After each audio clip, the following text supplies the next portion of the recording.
Aquí comienza Cable a Tierra con Nicole Ramos y Gonzalo Silva. Programa de análisis, conversación, recomendaciones, entrevistas con profesionales de diversas áreas y temas de interés. Este es tu lugar si quieres saber y opinar de lo que ocurre en Buin Paine y el país. Bienvenidos y bienvenidas a Cable a Tierra.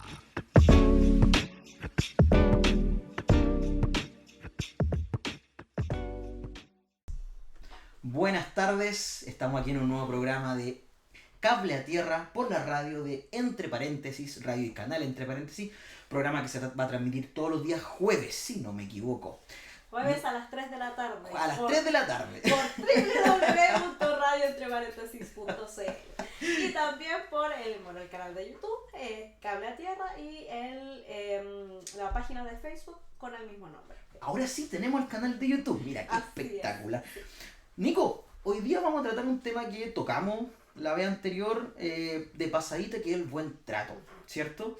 Mira, y yo creo que para empezar al tiro, el buen trato es un concepto que no tiene una definición específica, clara. No hay un artículo de ley que me diga buen trato. Hay autores, obviamente, que les gustan una definición más que otra, pero es un término súper amplio, súper complejo también, y que da discusiones bastante amplias. Polémico. Polémico. Por decirlo menos, sí.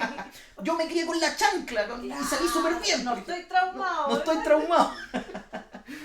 Nico, y bueno, yo creo que para partir, obviamente vamos a tocar el tema del buen trato en la infancia, en la niñez, pero el buen trato se usa en la vida cotidiana al final. Es un concepto que es útil para la vida cotidiana, para relaciones laborales, relaciones de pareja, relaciones empresariales, desde el punto de vista de la negociación, para todo. ¿Ya? Al final, y solo para partir, para dar un marco de partida, ¿qué es el buen trato? ¿Ya? Yo creo que quiero partir sobre todo con la definición que nos da que Chile Crece Contigo. Yo creo que un organismo que trata esto, que da presentaciones sobre este tema, que tiene paper al respecto, y nos dice: el buen trato se caracteriza por el uso de la empatía para entender y dar sentido a las necesidades de los demás. Comunicación efectiva entre las personas a fin de compartir genuinamente sus necesidades, y la parte más importante, la resolución no violenta de conflictos. Un uso adecuado de la jerarquía y el poder de las relaciones. Ahí ya tenemos una definición que nos da Chile Crece Contigo, que si te fijáis nos da elementos de lo que tiene o en lo que consiste. El compartir las necesidades, resolución no violenta de conflictos y uso adecuado de la jerarquía, que al final va con el tema del poder de las relaciones. Entonces, tenemos el buen trato, como te dije antes, que lo podemos usar para todo. O sea, si yo conozco esta forma de desarrollarme en la vida diaria, me ahorro bastantes problemas. No me ahorro los conflictos, porque conflictos voy a tener siempre, pero la forma de solucionarlo va a ser distinta. ¿Ya? Sí, en ese sentido también señalar una definición que me pareció bastante atingente de Fundación Presencia, que señala que el buen trato se define en las relaciones con otro y o con el entorno, y se refiere a las interacciones con ese otro y o con ese entorno que promueven un sentimiento mutuo de reconocimiento y valoración. Son formas de relación que generan satisfacción y bienestar entre quienes interactúan. Este tipo de relación, además, es una base que favorece el crecimiento y el desarrollo personal. Las relaciones de buen trato parten de la capacidad de reconocer que existe un yo y también que existe un otro, ambos con necesidades diferentes que se tienen en cuenta y se respetan. No, mira, y si te fijáis, ya tenía una definición. La definición parece que es bastante más compleja, porque hay un aspecto que no está en la definición que nos da Chile Crece Contigo, que es primero el contexto. Claro. Te da un contexto y te señala al tiro el otro. Sí. Te señala de inmediato el otro, que igual es súper importante, porque más adelante vamos a ver las características del buen trato, los elementos que tiene, y el otro parte al tiro. O sea, parte al tiro con la relación con el otro, claro, es fundamental. Claro, no, y el tema dentro del contexto también, te lo ubica, y te ubica el objetivo. ¿Para qué? No es solo el poder resolver conflictos, por ejemplo, no, también te da un objetivo mucho más bonito también, mucho más esencial. Ya, entendiendo con esto, si nos vamos directamente al buen trato en las relaciones o en el contexto de los niños, niñas, adolescentes, en el contexto de la parentalidad, en el contexto del cuidado, y ahí tenemos yo creo que una definición un poco distinta, ¿no? Un objetivo un poco distinto, ya que aquí hablamos de relaciones entre adultos y niños, ¿ya? Entonces, Y aquí ya tenemos una primera cuestión, porque aquí ya el objetivo no es solo la comunicación efectiva, no es solo compartir genuinamente necesidades, sino tenemos, y cito, se pone al centro la satisfacción de las necesidades de cuidado y bienestar, de modo el desarrollo de las máximas potencialidades del niño y adolescente. ¿Ya? Ahí ya tenemos una cuestión distinta desde el punto de vista de la infancia. No, claramente, y en ese sentido también adquieren relevancia 3 elementos de la cultura del buen trato según la UNICEF, que es el entorno seguro, que dice relación con que aquel que respeta los derechos de la infancia y promueve un bienestar protector físico, psicológico y social, incluido en el ámbito digital, que eso también es algo interesante. Sí. También el enfoque de derechos, que tanto lo hemos hablado también en el episodio anterior, y que dice relación con el que vela por el interés superior del niño o niña, el primer paso para promover cualquier cultura del buen trato. Tenemos que entender a los niños y niñas como sujetos de derechos y no meramente como objetos de protección. No, y eso es un cambio súper importante con respecto a la normativa antigua, digamos, porque la normativa antigua entendía a los niños y adolescentes como simples objetos de protección, como que los adultos teníamos el deber solo de protegerlos. Pero si te fijáis, eso mismo el concepto infantilizaba, quizás no sea el preciso, porque estamos hablando de niños y adolescentes, pero sí los ve como menores, los disminuye. Que se mantiene todavía. Que se mantiene todavía el concepto menores. Oye, y hablando un poco del principio que mencionabas como el principio rector, interés superior del niño. Bueno, antes de meterme en él, Chile, hablando del buen trato, hay normativas que lo apoyan. No es solo una cuestión teórica, sino que entramos en normativa legal que está de acuerdo o es coincidente con el buen trato. Partimos con una base, la Constitución Política de la República, artículo 19, yo creo que garantiza el derecho a la vida y a la integridad física y psíquica. Y ahí ya tenemos un primer atisbo de lo que es el buen trato. Segundo, la Convención de los Derechos del Niño. Cuando se obliga a Chile a proteger a los NNA de todo acto de violencia, también se empieza a meter. Y después lo reitera con la 21430, que es que ya no es simplemente meras declaraciones, sino necesitáis acciones concretas, que es lo que intenta la 21430. ¿Cachai? Entonces ya no son solo meras declaraciones, sino ya empezamos con acciones específicas. Claro, no son intenciones. No son intenciones. Y dentro de la 21430, mira, va todo escaladito, hay artículos que son directos y precisos con respecto a esto. El 8, que dice que todo niño tiene derecho a ser criado sin violencia física, psicológica o, y esta parte entretenida, humillante, abarca todo totalmente. Y esto lo que hace al final es prohibir desde la palmada hasta el grito o el trato degradante, que lo tocamos en la vez anterior, que puede ser incluso constitutivo de vulneración de los derechos. Claro. Entendemos también el artículo 10, que es el que todo niño o niña debe ser oído en tribunales, escuelas o consultas médicas. Entonces, aplica también no solo desde el punto de vista del buen trato, desde el punto de vista familiar, por ejemplo, sino también institucional. Y en eso quería complementar con el tercer elemento, que es en relación con el derecho a ser escuchado, que también suena mucho lo que, bueno, en los juzgados de familia, en las audiencias de los niños, niñas y adolescentes, donde efectivamente se habla mucho de garantizar el derecho a ser escuchado. Claro. Escuchado, que es finalmente que tienen derecho, por ejemplo, a una audiencia reservada con un juez para conocer su opinión respecto de lo que se está discutiendo, que es sobre ellos finalmente. Claro. Entonces, en la práctica, la UNICEF lo define con que todos los niños y niñas deben gozar de este derecho independientemente de la edad, madurez, capacidades cognitivas, que su opinión sea tenida en cuenta si es en función de su edad y madurez. Claro, apunta, claro, y de ahí el derecho a ser informado, claro, escucha adaptada a las necesidades, forma de expresar su opinión y de ser escuchado, se dan cuenta de herramientas para poder llevar a cabo aquello, también que haya profesionales especializados, por ejemplo, que estén especializados en técnicas de entrevistas, informar sobre la consideración otorgada a la opinión del niño, y vía de recurso tendrá que haber manera de recurrir a esa decisión. Claro, ¿no? Bueno, hay sus todos aspectos, los voy a tocar un poco porque son muy legales, son muy legales. Claro. Hay un aspecto que es súper importante ahí, sobre todo, que es el derecho a ser oído.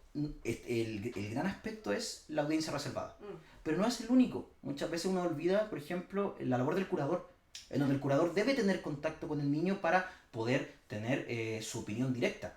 Obviamente en consideración a la edad, a su madurez, más que su edad muchas veces. se tiene en consideración, ¿no? Se toma en cuenta de distintas formas, no una más que otra, pero sí de distintas formas, de un niño con una madurez más desarrollada a un niño con una madurez menos desarrollada, digamos. Y también respecto del otro que mencionaba, respecto a el derecho a ser escuchado y a la audiencia reservada. Todo esto va enfocado en un principio que mencionaste antes, de hecho, cuando hablabas de la UNICEF, que es el interés superior del niño. ¿Ya? Al final el interés superior del niño engloba todo esto y engloba un poco la razón por la que al final se mueve todo el engranaje judicial. Que no es el mero vamos a escuchar al niño y hacer todo lo que él quiera, o vamos a escuchar al niño o niña y ignorarlo completamente porque es un niño o niña. Claro. Sino es velar por la mayor protección y la mayor seguridad y lo que sea mejor para este niño o niña adolescente, teniendo en cuenta su opinión, No, claro. obviamente. Sí, mira, con respecto a, me gustaría también como especificar lo que dice relación, porque hablamos del curador ad litem. Claro. ¿Quién es el curador? es algo importante para que lo puedan entender también en la práctica y que tú lo puedas explicar. El curador, uno cuando va a tribunales, lo voy a explicar de la forma más normal posible, sin entrar tanto tecnicismo. Cuando uno va a tribunales, uno contrata un abogado, ¿cierto? Que defiende sus intereses. Y la otra parte contrata a otro abogado para que defienda sus intereses, ¿cierto? Esto ocurre por lo general en causas en donde hay un demandante y un demandado, ¿cierto? Esa es la base. Todos necesitan abogados para poder traducir lo que está pasando, para poder que sus expectativas sean escuchadas en juicio. Más cuando hablamos de causas proteccionales o causas de familia, hay una parte que no puede contratar un abogado, no por cuestiones económicas, sino porque no puede, que es el niño ni adolescente. Entonces, entonces el curador, uno se le explica esto a los niños muchas veces me acuerdo cuando trabajaba en OPD, los niños le preguntan, ¿y el curador quién es? Es tu abogado. Y los niños se sorprenden. ¡Tengo un abogado! Claro. Yo no les decía, claro, el curador es la figura que va a representar los intereses del niño ni adolescente en juicio. Es la voz del niño en audiencia. Es la voz del niño en audiencia. Y no solo en audiencia, sino muchas veces él puede interponer recursos en favor del niño, puede subir escritos en favor del niño, no solo en audiencia. ¿Cuál es lo interesante de esta figura? Que muchas veces los programas, como hablamos el capítulo anterior, muchas veces es más difícil acceder directamente al niño, porque no son entes especializados, etcétera, etcétera. Entonces pasan por el curador. Y el curador funciona como filtro y también muchas veces. Perfecto. Para que se entienda cuál es esa figura ¿Quién también. es el curador? Y me habías hablado de otro concepto también que era súper legal para explicarlo al tiro, que no me acuerdo cuál era cuando dimos la definición. Era el profesional precisado, información y la vía los vías de recursos, ¿ya? Al final, lo que se intenta acá es el derecho a ser oído es tan importante en nuestra legislación, para lo explicar simple y rápido, que cuando no se produce, uno puede apelar a la resolución del tribunal. Y de hecho, ojo con eso, porque también si dentro de las causas de protección o en las causas contenciosas, que son de relación directa y regular, las llaman visitas en su oportunidad. Si no está la figura del curador ad litem, no se puede llevar a cabo la audiencia porque se requiere que el niño tenga un representante, si no carece de validez. Claro, no, esa es la importancia, digamos, que tiene sobre todo el hecho o el principio de que el niño se ha escuchado, de que toda una causa puede ser desechada porque no se siguió este principio, ¿ya? Bueno, solo para complementar y para seguir complementando un poco el tema de las leyes, para pasar ese tema que más o menos aburrido, lo entiendo, tenemos otras leyes que ayudan, digamos, otros artículos, el artículo 26 de la 21430, en cuanto a que el Estado debe implementar programas de parentalidad positiva, que son los talleres gratuitos en municipios, por ejemplo, los THP que antes se impartían, y la ley 21013, que respecto a la penalización del maltrato habitual, que también ya hablamos de vulneración de derechos propiamente tal, pero va todo en un concepto de un buen trato. Y respecto también a las audiencias, las audiencias reservadas, la nueva ley de entrevistas videograbadas. Eso en el ámbito penal. En el ámbito ya penal, no estamos escapando, así que no voy a entrar mucho en ese tema, pero también va dentro de un contexto. Solo para que se distinga, que todo lo que hablamos antes tiene que ver con familia y penal tiene que ver ya con la investigación y la condena respecto de un delito en caso de que se acredite y existan los antecedentes para aquello. Claro. ¿Y por qué es importante? Yo creo que sobre todo comentar esto, porque al final, y por lo que estamos entendiendo, el buen trato no es solo evitar una vulneración de derechos, no es solo evitar golpes, ¿ya? Por lo que vamos, lo que vamos a hacer, lo que vamos a intentar otorgarles es que el buen trato es construir un espacio en donde el ni adolescente, perdón, se sienta seguro, se sienta escuchado, se sienta amado incluso, ¿ya? Es buscar esa figura. Vamos entonces a lo que son las partes, O sea, sí. los elementos. Los elementos. ¿Pasamos al tiro elemento? O vemos como las consecuencias. Ay, veamos las consecuencias primero, es que es más gráfico, sí, vamos a las consecuencias, Sí. dale. Que tiene que ver un poco con lo que se abordó en el capítulo anterior, con estas llamadas vulneraciones de derechos.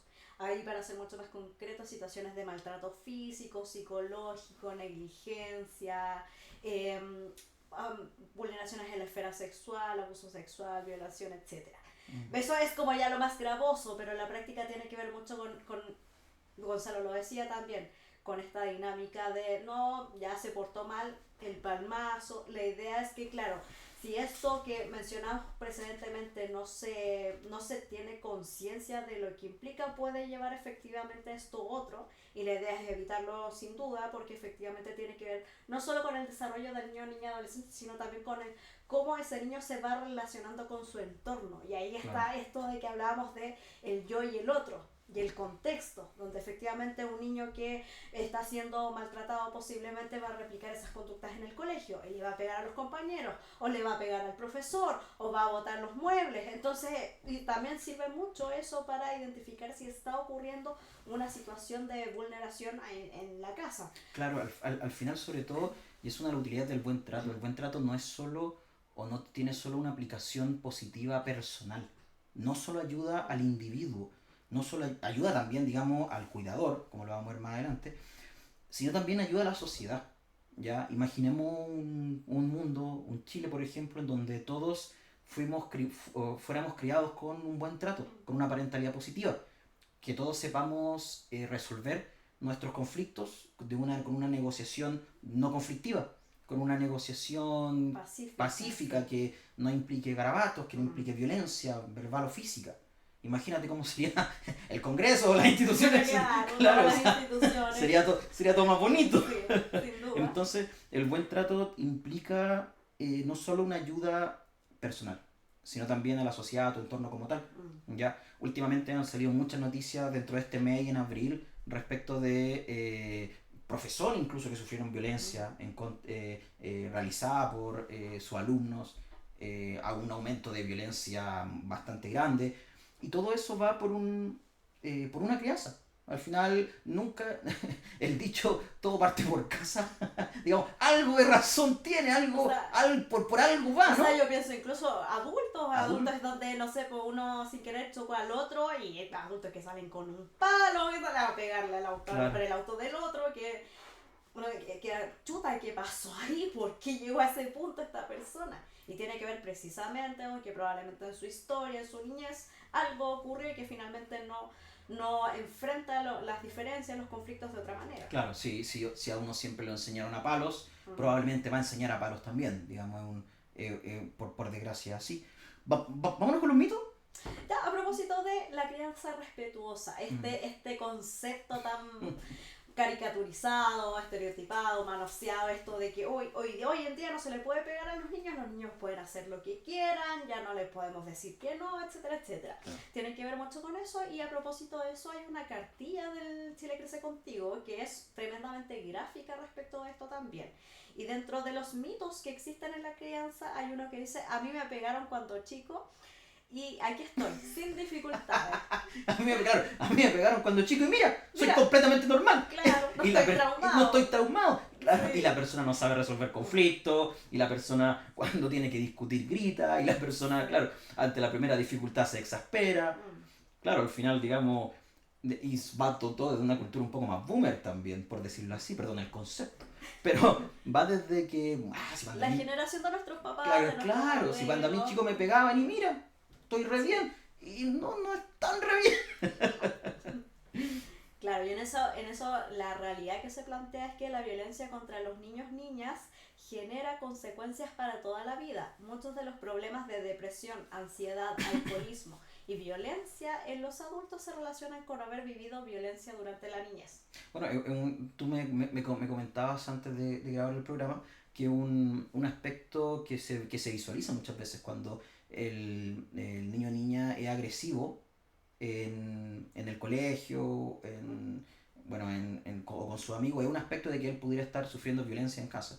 Claro, en la práctica tiene que ver con que los niños, como están en un proceso de desarrollo y de aprendizaje, la imitación es tremendamente relevante. Entonces, si veo en la casa que se gritan, que se pegan, yo me relaciono de la misma manera en el colegio donde esté porque no conozco otra forma.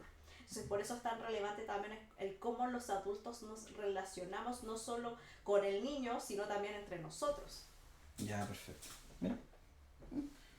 El otro mito dice relación con estos tipos de crianza hacen a los niños dependientes y mamones. Claro. Si está la mamá siempre cuidándolos, como supongo que se refiere. Ahí, habla un poco ahí de lo que son los apegos, los vínculos, supongo. Claro, en la práctica yo creo que también hay una confusión porque, claro, por un lado se podría pensar, no, es que una mamá sobreprotectora que no permite el desarrollo y la autonomía también es un problema. Claro. Entonces, en la práctica, la idea es como llegar a un equilibrio, pero claro, tú aquí hablabas de los vínculos, también ahí me gustaría tocar un tema que es como ultra dicho, pero creo que tampoco se entiende que tiene que ver con el apego. Donde se cree que el apego es como la cercanía, la vinculación que tiene un niño con un adulto, y en la práctica tiene que ver con que la relación de apego o los patrones de apego se construyen a partir de la respuesta que tiene el adulto respecto de las necesidades que manifiesta el niño. Por ejemplo, un bebé que llora porque tiene hambre, lo que va a esperar es que ese adulto le dé leche para que pueda calmar su hambre. Yeah. Pero ocurre muchas veces que hay distintas respuestas. Hay adultos donde efectivamente van a lograr interpretar eso y van a responder de una forma rápida, oportuna y también coherente con lo que busca. Y de esa manera, cuando esto se repite muchas veces, se construye esto que se llama apego seguro, donde tenemos un niño más confiado, confía en el entorno, explora su entorno, no requiere tener al adulto todo el tiempo ahí, sino que efectivamente se siente en confianza. ¿Y cuál es la diferencia con el vínculo entonces? ¿Cuál es el vínculo? No, el vínculo tiene que ver con la relación. El vínculo con la relación. Claro, esto otro tiene que ver con la respuesta, la calidad de la respuesta.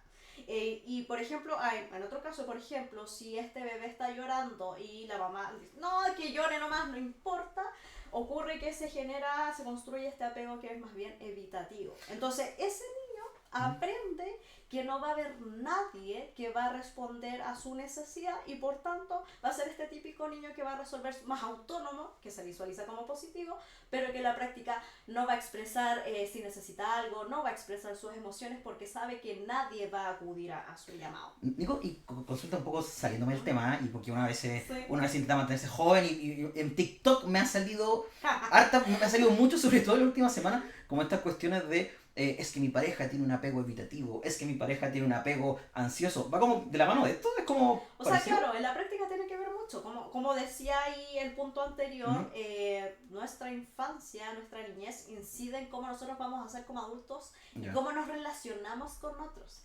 Entonces, claro, vamos a tener personas que van a ser como más evitativas, que no van a expresar sus emociones, que van a ser como menos de piel, por decirlo de manera como súper coloquial. A diferencia de otras que van a ser como estos típicos así como súper intensos y pegajosos, que tiene que ver mucho con este otro patrón de apego que es el apego ambivalente. Que si bien, claro, cuando, no sé, estaba llorando y quería que le dieran leche, por ejemplo, había ocasiones en que su adulto respondía de una manera adecuada y oportuna y otras veces que no. Entonces eso genera es como impredecible, entonces en la práctica no saben qué esperar. Y como no saben qué esperar, ocurre esto que se desbordan y no logran regular sus emociones y eso se ve en la adultez igual. Bueno, ahí tenemos un ejemplo, digamos, más que ejemplo, de la importancia de esta crianza respetuosa, que al final llega a repercutir hasta en relaciones de pareja futura. O sea, claramente todos nosotros nos relacionamos de cierta manera a propósito de lo que aprendimos de la infancia. Mira. Oye, voy a adelantarme, voy a ir con el otro mito, que dice, es bueno que los niños sean independientes desde chicos. Es como, viene un poco muy de la mano con esto, en la contracara, en donde uno ahí visualiza como a este hombre alfa que puede todo solo, que no necesita la ayuda de nadie, porque fue criado en, en la dureza y tenía que caminar 2 kilómetros para ir al colegio a pata Y pelada. eso estaba Y bien. eso estaba bien, súper una romantización de la escasez súper grande. Ya, perfecto. Entonces va también, digamos, relacionado con todo esto, ¿no? O sea, claro, pero en la práctica, ¿qué tenemos? Adultos que no piden ayuda, adultos que creen que pueden resolver todo solos, que en la práctica lo que hacen es estresarse, colapsarse, ahí aumenta lo que es la ansiedad, entonces tenemos adultos que están tremendamente irritables posteriormente. Claro. Entonces en la práctica la idea de entender que no vivimos solos en el mundo y que por algo vivimos en comunidad. Comunidad. Sí. Perfecto. ¿Y cuál es el último? Vas a criar a un tirano si te preocupas Tanto de tu hijo. Claro, acá yo creo que sobre todo viene un poco relacionado con las normas, con el respeto a las normas, en donde uno no va a crear un pequeño tirano o un pequeño tirano solo porque le enseñe a conocer lo que son las normas, lo que es normas tanto sociales como normativas legales propiamente tal, donde le enseñe también, porque va a tener más fácil una traducción interna en cuanto a la norma, el por qué yo no puedo, por ejemplo, tirar la comida en la mesa. ¿Ya? Todo eso va con referente a eso. Va a poder entender mucho más fácil después las normas a futuros, porque no puedo cruzar la calle en rojo, por ejemplo. Hay una traducción mucho más fácil después. Claro, pero en la práctica también tiene que ver con que lo que se plantea es como tener un adulto presente. Entonces, Claro. si hay un adulto presente que está disponible para mí, en la práctica yo como niño voy a decir, yo puedo recurrir a él si a mí me pasa algo también. Entonces, no es solo que sea un pequeño tirano, sino que efectivamente sabe que puede contar con esa Puede persona contar y con si le otra ocurre alguna situación, va a pedir ayuda. Perfecto. Perfecto. Mira, y bueno, todo esto que hablamos al final del buen trato. El buen trato, ya hablamos un poco de la definición de lo que son los mitos, pero tiene elementos súper específicos, ¿cierto? Sí. Tiene elementos que idealmente es cómo se aplican o es la forma de traducirlos. Ya, son 5 elementos. Ujú. Yo creo que vamos uno por uno. Dijimos que no lo íbamos a hacer, pero vamos a ir uno por uno. No vamos a hacer igual. Vamos a hacer igual. Tenemos primero el reconocimiento. Ujú. El reconocimiento, yo creo que el punto de partida de todo, del buen trato, porque es el primer paso, es darse cuenta de que hay otro, es reconocer un otro, ¿ya? Este es una de las partes iniciales porque es después lo que nos ayuda a generar algo que tú mencionaste, que es el vínculo afectivo.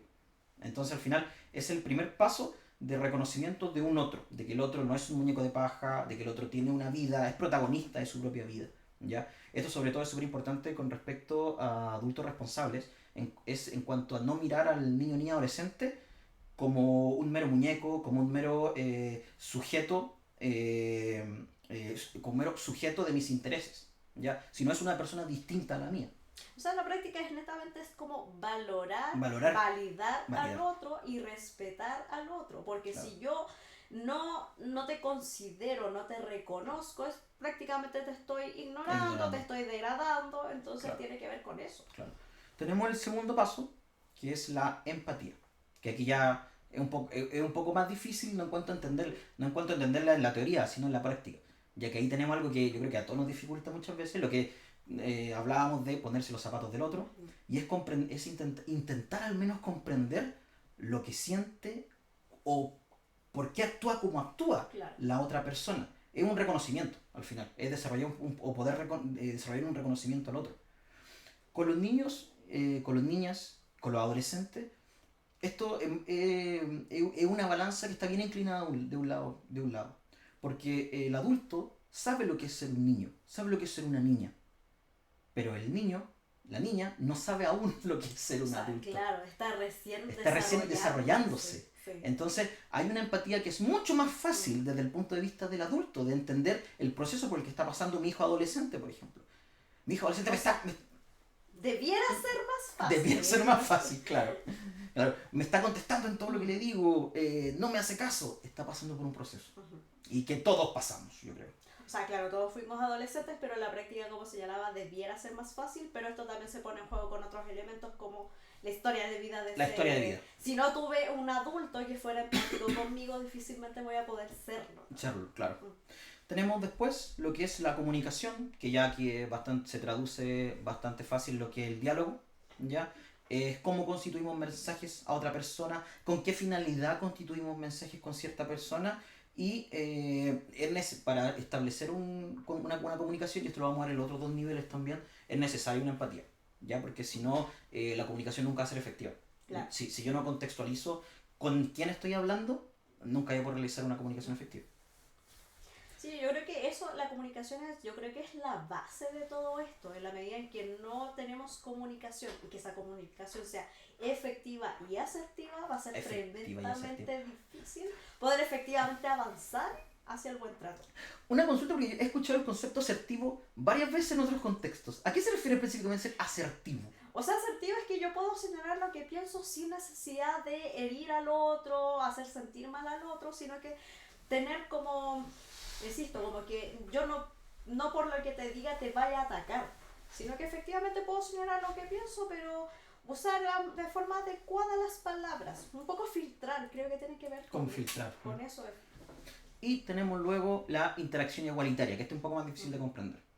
No solo por el nombre, sino porque aquí, la interacción igualitaria, hablamos de un contexto ideal, para que haya un diálogo, el ideal para su interacción igualitaria, pero se basa también en el reconocimiento y en el uso adecuado de las jerarquías y del poder y del poder que da la autoridad muchas veces, ¿ya? En la relación humana, estamos hablando probablemente tal. Jerarquías que, si bien la palabra es fuerte, existen en las relaciones de crianza. El padre respecto al niño, el cuidador respecto al niño, ¿ya? En donde hay una diferencia de jerarquía, hay una diferencia de autoridad clara, ¿ya? El buen trato no se basa en bajar la posición de jerarquía, sino en usarla correctamente. Claro, en ese sentido es importante entender que las jerarquías también son necesarias. Claro. Se pudiera pensar efectivamente, no, ojalá el trato fuese igualitario, pero los niños están en una situación en la cual están en pleno desarrollo, efectivamente todavía la madurez está recién comenzando, va a depender mucho también de la etapa en la cual se encuentran, y por otro lado tiene que haber una persona que los guíe, y para eso es importante la jerarquía, el establecimiento de normas. El punto es cómo se establecen esas normas, porque aquí cuando hablamos de crianza respetuosa no tiene que ver con que hoy no tienen reglas, no tienen normas, sino que efectivamente eso se puede establecer, pero en base al buen trato, a que no haya agresiones, no haya menoscabo, no haya insultos, no haya golpes. Claro, como hablábamos de la definición al principio, que ambas definiciones, ambas formas de entender el buen trato tenían una coincidencia, que es evitar la violencia física, los tratos humillantes, ¿ya? Porque al final, no es el objetivo.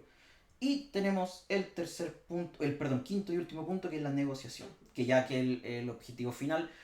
Suena raro señalar negociación en el buen trato en una crianza positiva, pero tiene mucho que ver. Ya muchas veces yo creo que hay varios padres que van a escuchar negociaciones, como tengo que negociar con mi hijo, ¿cómo es? Si yo tengo una figura de autoridad, ¿cómo esto? ¿Por qué yo? Si yo digo que no y no. Claro, sí. Y va justamente respecto a ese pensamiento. La negociación no quiere decir establecer un poder sobre otro. Es reconocer de que hay una necesidad de parte de una parte, hay una necesidad respecto de la otra parte, hay un conflicto que resolver. Entender y empatizar con el conflicto que está proponiendo muchas veces el niño y adolescente y poder llegar a un consenso. Y poder llegar a un win-win. ¿Ya? Claro, en ese sentido también muchas veces la negociación es, por ejemplo, quiere un juguete pero no se puede comprar en ese momento, poder intercambiarlo por otra cosa. Mira, en la casa tengo esto. Claro. Y eso ayuda un poco como a distraer un poco, efectivamente, que ayuda efectivamente, claro. Por eso se habla de negociación. O sea, no es pasarle dinero al niño, sino que también se podría entender. No, claro, el niño lo más feliz. Te pago 10 lucas, no, claro. Pero en la práctica tiene que ver esto, como desviar un poco la atención y que efectivamente se pueda no simplemente, que muchas veces como no, y eso agrava el desajuste. Claro. Y los niños, claro, ahí comienzan las pataletas, los gritos y todo lo demás. Claro. No es un poco mamá, quiero McDonald's, no te preocupes, hay cazuela en casa, digamos, va. ¡Qué rico! Claro. va un poco con eso, y al final es una forma de resolver las discrepancias, no solo, de la negociación bastante usada usada siempre desde el punto de vista empresarial, Tiene bastante que ver, ya, pero aquí hablamos de posiciones distintas, ya de posiciones de jerarquía bastante distintas, como lo es en una negociación empresarial, por ejemplo, que se entiende como parte igual. Bueno, esos son los elementos. Tenemos entonces que eso no es todo. Seguimos. Eso no es todo, porque todo esto tiene un fundamento que, si no me equivoco, y corrígeme Nico si estoy mal, que vamos para la parentalidad activa, ¿no? O sea, claro, más que centrarnos en conceptos, la idea es entender que todo esto proviene de una teoría, que Claro. en la práctica, claro, es mucho más difícil llevarla a cabo, pero que también esto se ha estudiado largamente, hay distintos autores también que abordan este tema. Barudi, el más Claro, famoso. a propósito de las competencias parentales que tiene que ver con estas habilidades que debiéramos tener los adultos al momento de ejercer la crianza. Claro. Bueno, al final lo que son estas competencias parentales, yo creo que igual entremos a explicarla un poco, como yo creo que teóricamente es bastante útil, sobre todo porque hay una competencia parental que es el objetivo de todo esto. Son 4 competencias parentales básicas: vinculativa, formativa, protectora y reflexiva, ¿ya? Ahora, ¿por qué yo quiero estas competencias? No sé si podemos hablar un poco de eso, Nico. Por lo que tengo entendido, según mi poca experiencia, lo que buscan estas competencias es crear o mantener una relación afectiva, ¿cierto? O mantener una relación vinculante, si estoy usando bien el concepto. Bueno, ¿estamos hablando de las primeras, las vinculares? No, ¿O después, en general? en general. En general. O sea, yo creo que lo que buscan estas competencias es que haya mínimos en la crianza. Yo lo entiendo de esa manera. Perfecto. Como de que, claro, puede ser que a lo mejor yo no tenga todas estas competencias desarrolladas, pero sí es por lo menos que haya 2, 3 que estén más o menos fortalecidas, desarrolladas, que me permitan ejercer una crianza en lo posible, idealmente, y es lo que se busca bajo el buen trato. Se habla también de los estilos de crianza. Los estilos de crianza. Hay la crianza, el estilo de crianza democrático, que es como el símil de lo que estamos hablando. Vamos a las competencias entonces. Tenemos la primera competencia, como le dijimos, la competencia vinculante. ¿Ya? Lo interesante de la competencia vinculante es que intenta establecer una relación sólida y afectiva con el niño, ¿ya? O con el niño. Y esto porque es importante, porque nos ayuda a comprender las necesidades del niño ni adolescente. Un ejemplo súper básico: niño o niña llega triste a la casa después del colegio. Lo ideal es que el adulto responsable pueda reconocer esa tristeza y de que algo le pasó. Entonces entra también a preguntar, a crearle un ambiente de confianza y seguro para eso. Claro, también pensaba mucho en la importancia de compartir, porque que no es solo el colegio, no es solo qué pasó el día a día, sino tener espacios también como más lúdicos, de juego, interactuar ahí también. Es súper importante también, y de acuerdo a la etapa en la cual se encuentra. Claro. Entonces, efectivamente, que no sea... Por ejemplo, es distinto el papá que está en el celular todo el rato al papá que está compartiendo en ese momento, no sé, jugando un juego de mesa con el niño. Claro. Sin duda, además de que se desarrollan otras capacidades en el niño, también se fortalece la relación. Perfecto. Mira, entonces tenemos, hablando de fortalecer la competencia parental formativa, que esta es un poquito más cuadrada, ya que lo que se basa en brindar educación y estimulación y orientación al niño, tanto desde el punto de vista académico como formativo. Ya todo parte, es la enseñanza parte por casa, que se dice tanto, ¿ya? Entonces, un poco desarrollar sus habilidades propias, adquirir valores propios, ¿ya? Es bastante académico en ese sentido. Claro, yo creo que aquí lo más gráfico es como el involucramiento que tiene el adulto en el proceso educativo del niño. Ahora también hay que entender que efectivamente no todos los adultos tienen el mismo nivel académico. Claro. En la práctica, un adulto que aprobó hasta sexto básico, hay sin duda materias que no va a poder apoyar de la misma manera, pero por ejemplo la participación del adulto en las reuniones de apoderado, el preguntar por último cómo le fue en el colegio, qué necesidades pudiera tener, buscar también algún tipo de apoyo en ese sentido, si es que no puede... Claro, una cosa por otra, como se dice. Al final uno puede entender de que uno a veces no tiene todas las capacidades para enseñar respecto a término educativo académico, pero sí acompañar, pero sí buscar formas de solucionar las propias falencias. Claro, aquí también entran lo que son las rutinas, las normas de límites y todo lo demás entran en este tipo de competencias. Perfecto. Tenemos la siguiente competencia, que es la competencia parental protectora. Y esta es muy interesante porque lo que interesa es garantizar la seguridad tanto física como emocional del niño, ¿ya? Protegiéndolo de peligros y sobre todo, que es la parte más importante y que muchas veces se evalúa, que es la posibilidad de acción ante un riesgo, un riesgo, ¿ya? Hacia dónde se dirige el adulto, qué redes tiene para poder reaccionar, cómo reacciona y con qué tiempo de respuesta reacciona. O sea, claro, eso tiene que ver con lo que hablamos mucho, que es como la capacidad de movilizarse frente a una situación de riesgo, de vulneración, y que está tremendamente relacionado con la que sigue, porque si yo, me voy a adelantar un poco, no logro reconocer, no logro reflexionar, difícilmente me voy a movilizar también. Claro. Bueno, y ahí justamente vamos a la última, que es la competencia parental reflexiva. Evaluar y analizar lo propio, la propia práctica parental. ¿Ya? Ahí lo importante es identificar fortaleza, identificar deficiencia, cómo puedo mejorar, qué tengo que mejorar, y con dónde tengo que mejorar o dónde puedo manejar o dónde puedo desarrollarme en estas actividades. Por ejemplo, buscar en movilización los talleres de habilidades parentales, que muchas veces están en casi todas las comunas, visibilización de grupos de apoyo.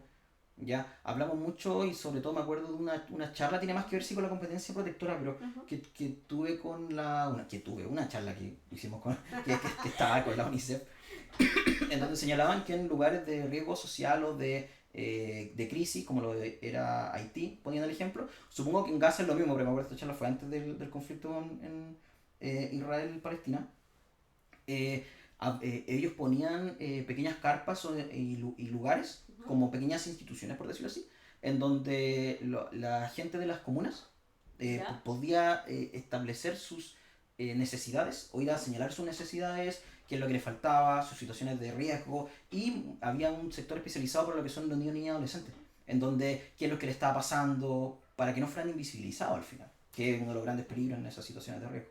Claro, yo siento que eso es como la labor de las instituciones respecto a esta competencia, pero también es importante qué ocurre con el cuidador, el adulto que ejerce la crianza, y ahí es importante también visualizar los desafíos a propósito de la etapa en la cual se encuentran los niños. También en lo que se llama autoestima, autocuidado parental. ¿Qué tan estresado estoy ejerciendo la crianza? ¿Qué puedo hacer para disminuir ese estrés? ¿A dónde recurro efectivamente? A instituciones, buscar en internet. Y efectivamente reflexionar en torno a cómo puedo mejorar también. Eso también es parte de esta competencia. No, y sobre todo yo creo reflexionar en cuanto a lo que uno le pasa con la parentalidad. Hablábamos muchas veces antes de las normas que se le intentan imponer a los niños y adolescentes, ¿ya?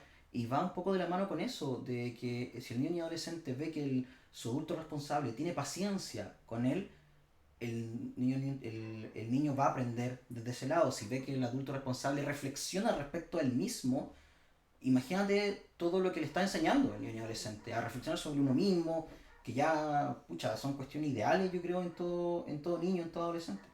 Claro, pensaba también en cómo el ejercicio de la crianza puede remover en ese adulto, en términos de que muchas veces, me acuerdo mucho cuando trabajaba en PRM, cómo visualizaban el ejercicio de su parentalidad en la crianza que tuvieron cuando eran niños y que iban repitiendo patrones. Y eso ayudaba un montón también en desarrollar precisamente las competencias reflexivas. O sea, eso y viene sobre todo muy importante con lo que vamos a conversar ahora. Yo creo que es el concepto del buen trato, de la crianza o de la parentalidad positiva es muy importante, es muy bonito, pero muchas veces no se puede aplicar, ¿ya? Como tú mismo decías, porque uno no tiene todas las capacidades, porque no le enseñaron de esa forma. Entonces, ¿cómo poder aplicar la parentalidad positiva en lugares, por ejemplo, de riesgo social, en lugares de carencia de herramientas, ¿ya? Y ahí yo creo que en donde sobre todo podemos ver o establecer ciertas bases, yo creo que es la mejor forma, que no son discutibles, que no son que no tienden a negociarse, digamos, ya que hablábamos antes de eso. Por ejemplo, ahí en cuanto a las parentalidades, yo diría que la más importante un poco viene con la protectora. Si hablamos desde la competencia parental protectora, yo creo que es una que, al menos desde mi punto de vista, no sería muy negociable. O sea, no, yo creo que es la base y complementarla con las competencias formativas en términos pensados, por ejemplo, en la escolarización. La expresión. En que efectivamente haya derechos que estén garantizados ahí, a la educación, la salud, que son necesidades básicas que tienen los niños y que efectivamente eso no se puede transar. Claro. Las otras son más complejas y por ende también requieren otro nivel también como de trabajo a desarrollar. Y claro, tú señalabas esto de que efectivamente, y nosotros también nos preguntábamos cómo aplicamos esto, Claro. todo esto que hablamos, donde hay efectivamente carencias económicas, carencias también como culturales.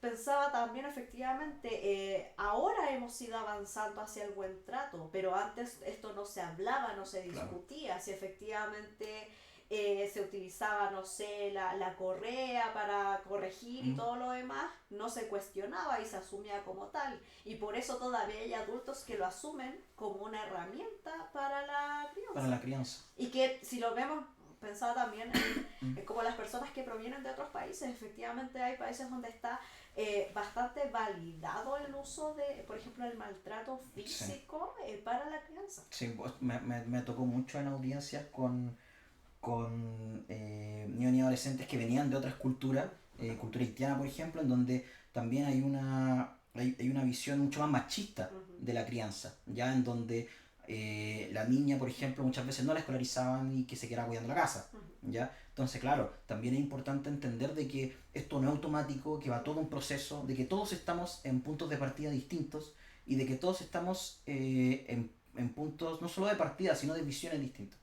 En donde no es lo mismo exigir, no se le puede exigir un seguimiento irrestricto a todas las personas. No, pero yo creo que aquí, y vuelvo al tema que relevé la semana pasada, que es la salud mental. Cómo yo voy resignificando, elaborando mi propia historia para no replicar estos patrones y, como también dice, así como cortar con el círculo. Cortar con el círculo. Efectivamente, pero eso también tiene que ver con que es algo tremendamente voluntario. O sea, yo no puedo obligar a una persona que tú tienes que ir al psicólogo porque si no lo siente como necesario. Claro. Lo primero es problematizar, como se dice. Claro, lo primero es tener la certeza de que sí, lo necesito, quiero mejorar, quiero aprender cosas nuevas. Pero si lo hacemos desde lo obligatorio, y ahí que también choca de repente, claro, la obligatoriedad por ejemplo, en los casos judicializados, porque no es grato ir a un lugar donde te obligan, en que tienes que ir y tú crees que no lo necesitas. Claro. Bueno, yo creo que los dos tuvimos la misma experiencia cuando habían familias que no entendían por qué la estaban derivando a un programa, simplemente no asistían. Porque, Claro. ¿por qué voy a ir? Mejor, no, yo resuelvo mis problemas en casa. Entonces, claro, la problematización de la situación de muchas veces de vulneración, si hablamos de causas judiciales, o del trato, si hablamos de otro tipo de disciplina, el principal eje.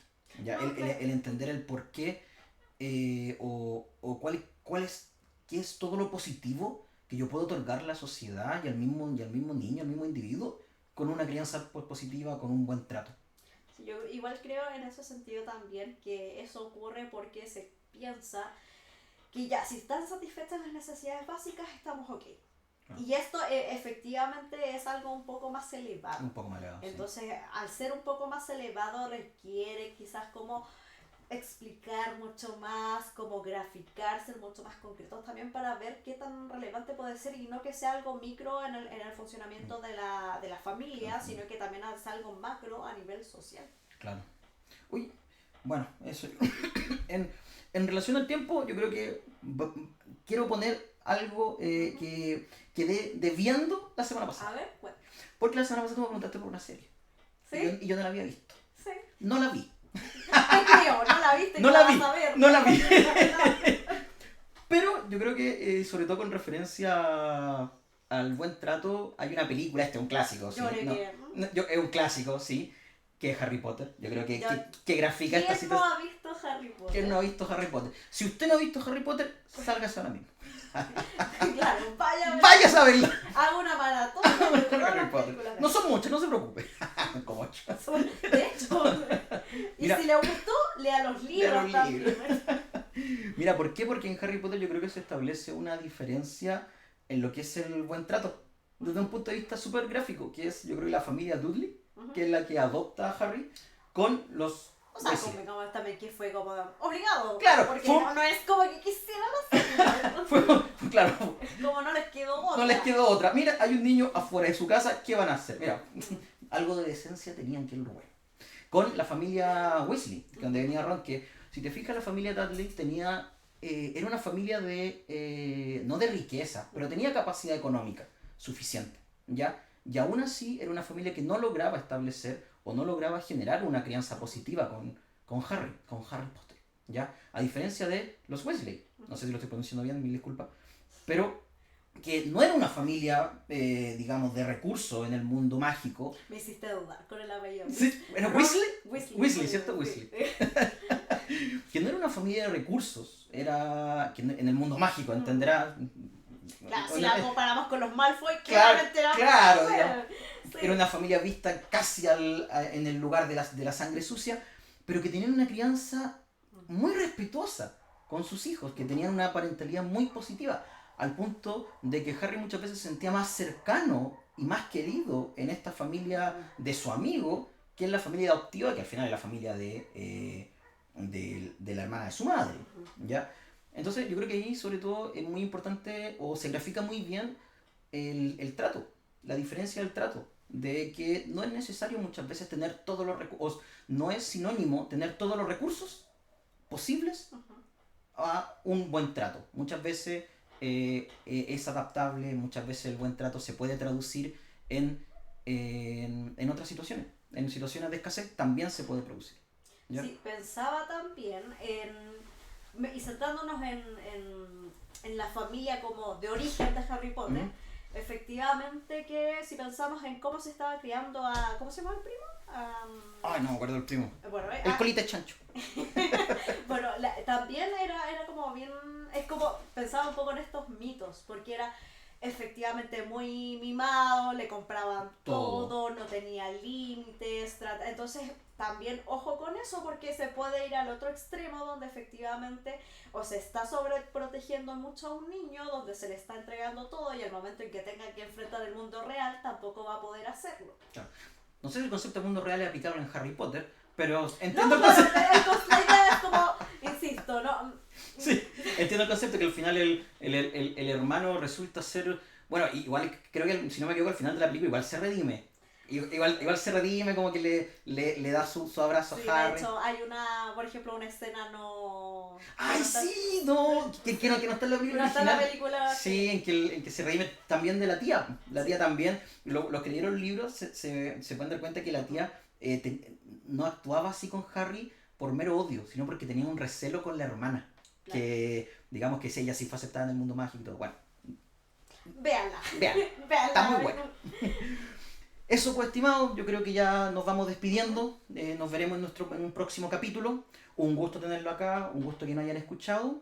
Y reiterar nuevamente, escúchenos todos los jueves a las 15 horas en www.artentreparéntesis.cl.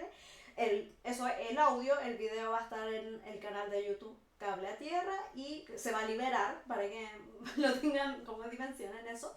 Se va a liberar para que lo puedan ver y lo mismo en la página de Facebook Cable a Tierra. La repetición, pues también estamos repitiéndonos también en www.artentreparéntesis los días domingo a las 15 horas. Mira. Así que para que lo tengan en cuenta. ¿Y generamos ganancia por la repetición o no? ¿Ah? ¿Generamos ganancia por la repetición o no? No. Esperemos que el futuro haya alguna novedad. Pero Ya, estimado. ya, pues, Nos vemos. que tengan una buena tarde. Chau, chau. Chao. Finaliza Cable a Tierra, programa de conversación y análisis de la realidad local y nacional. Hasta el próximo programa.